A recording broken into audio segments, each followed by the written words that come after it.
ఆకివీడులోని పెదపేటలో రామాలయం దానికి ఆ నిర్మాణానికి బ్రేక్ పడిందని చెప్పాలండి. రామాలయ నిర్మాణం ఆగిపోయినట్టేనా? ఇక ఆగిపోయిందా? ఎందుకంటే ఇప్పుడు ఏదైతే సుప్రీంకోర్టు స్టేటస్ కో విధించిందో నిజంగా జడా శ్రవణ్ కుమార్ ఒక రకంగా రఘురామకృష్ణరాజు గారిని గడగడలాడిస్తున్నాడా? అందుగురించేనా ఇప్పుడు ఈ స్టేటస్ కో నిర్మాణం నిలిచిపోయినట్టేనా అంటే కనుక సేమ్ అలాంటి ఒక కొన్ని విషయాలు అయితే కనుక కొన్ని నిర్ణయాలు అయితే కనుక సుప్రీంకోర్టు తీసుకోవడం జరిగింది. ఏంటది దాని మీద చెప్పే ముందు నాది రిక్వెస్ట్ ఉంది. ఫస్ట్ లైక్ చేయండి చెప్తాను. వాస్తవాలు ఏంటో రాష్ట్ర ప్రజలు తెలియాలి కాబట్టి మీ బాధ్యతగా ఫస్ట్ లైక్ చేయండి. కొత్తగా మన ఛానల్ చూస్తే పక్కాగా సబ్స్క్రైబ్ చేయండి. మీ అమూల్యమైన అభిప్రాయాన్ని కామెంట్ రూపంలో తెలియజేయండి. ఏపీ ప్రభుత్వానికి నోటీసులు జారీ చేసిందండి సుప్రీంకోర్టు. ఏంటి అసలు అక్కడ ఏం జరుగుతుంది? కాబట్టి దాని గురించి సంబంధించినటువంటి విషయాలన్నీ తెలియజేయమని చెప్పేసి ఏపీ ప్రభుత్వానికే నోటీసులు జారీ చేసింది. అంతేకాదు ప్రభుత్వ స్థలంలో ఎలాంటి మతపరమైనటువంటి కట్టడాలు కట్టడానికి వీల్లేదు.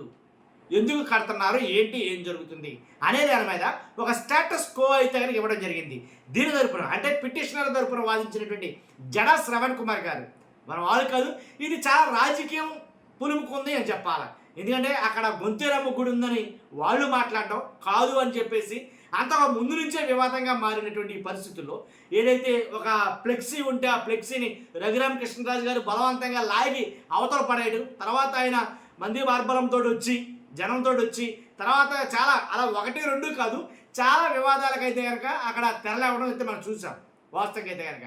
కాబట్టి అంటే రాజకీయం రంగు పులుముకుందేమో అక్కడ విషయం అని అయితే కనుక చాలామంది మాట్లాడాల్సి వస్తుంది. అందుకే రఘురామకృష్ణరాజు గారు మాట్లాడే తీరు మీద చాలామంది విమర్శించారు. రఘురామకృష్ణరాజు గారు ఏదైతే రామాలయం అన్నారో ఆ రామాలయం వరకు ఓకే జరుగుతుంది, కాబట్టి ఇంకెందుకు అని అంటే కనుక రామాలయం కానించి చర్చిలు అన్నారో, చర్చిల కానించి చర్చిల మీద మైకులు అన్నారో, అంతేకాదు పాస్టర్లు అన్నారు, స్థలాలు అన్నారు, పొలాలు అన్నారు, ఇలా 1-2 కాదు మొత్తం అసలు నేనే గొప్పోడిని అన్నట్టుగా రఘురామకృష్ణరాజు గారు వ్యవహరించారు అని చాలామంది కూడా విమర్శిస్తున్నారు. కాబట్టి ఆ విమర్శలు తగ్గ విషయంలోనే ఇప్పుడు వచ్చిన తీర్పు ఏదైతే ఉందో అది రఘురామకృష్ణరాజు గారికి చెంపపెట్టు లాంటిది అని చాలామంది మాట్లాడుతున్నారు. జడా శ్రవణ్ గారు కూడా ఆయన కూడా అదే మాట మాట్లాడాడు. ఎవరైతే లాయర్ జడా శ్రవణ్ కుమార్ ఉన్నారో ఆయన కూడా మాట్లాడింది అదే. కాబట్టి ఇది ఖచ్చితంగా రఘురామకృష్ణరాజు గారికి చెంపపెట్టు లాంటి తీర్పే. కాబట్టి ప్రభుత్వ స్థలాల్లో ఎలాంటి మతపరమైనటువంటి నిర్మాణాలు చేపట్టకూడదు అని వాదించినప్పుడు దానికి తగ్గట్టుగానే ఈ స్టేటస్ కో అనేది ఇవ్వడం అయితే జరిగింది. అదే కనుక మాట్లాడడం జరిగింది. ఏదేమైనప్పటికీ ఆలయ నిర్మాణానికి బ్రేక్ పడ్డట్టేనేమో. ఆల్రెడీ అక్కడ ఈ ఆలయ నిర్మాణానికి రామాలయం నిర్మాణానికి విరాళాలు వసూలు చేస్తే ₹1,00,00,000 పైగానే వచ్చినాయి అని చాలామంది మాట్లాడతారు. కాబట్టి అంటే నిర్మాణం బ్రేక్ పడింది అని అంటే కనుక 4 వారాలు వాయిదా విధించింది. కానీ 4 వారాలు కూడా ఎలాంటి నిర్మాణానికి ఎలాంటి కట్టడం ఎలాంటిది ఏమీ జరగకూడదు, అలా ఉండాల్సిందే అనేది దగ్గర మాట్లాడతారు. మొత్తానికి 4 వారాలేనా లేక తర్వాత వచ్చే తీర్పు ఎలా ఉండబోతుంది? కాబట్టి ఈ నిర్మాణానికి బ్రేక్ పడ్డట్టేనా? అసలు ప్రభుత్వ స్థలాల్లో మతపరమైనటువంటి నిర్మాణాలు చేపట్టొచ్చా చేపట్టకూడదా? దీని మీద పూర్తిగా అయితే కనుక ఒక తీర్పు అయితే రాబోతుంది. ఇది నిజంగా ఒక రకంగా ఆందోళన కలిగించే అంశమే ఎవరికి? రఘురామకృష్ణరాజు గారికి.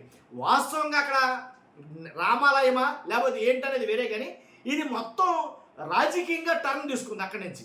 వాస్తవంగా అయితే కనుక రామాలయం గురించి అయితే కనుక మొత్తం రాష్ట్రంలో ఉన్న హిందువులు అందరూ కూడా ఒకటై సపోర్ట్ చేశారు. అక్కడ వరకు ఓకే, రామాలయం వరకు ఓకే.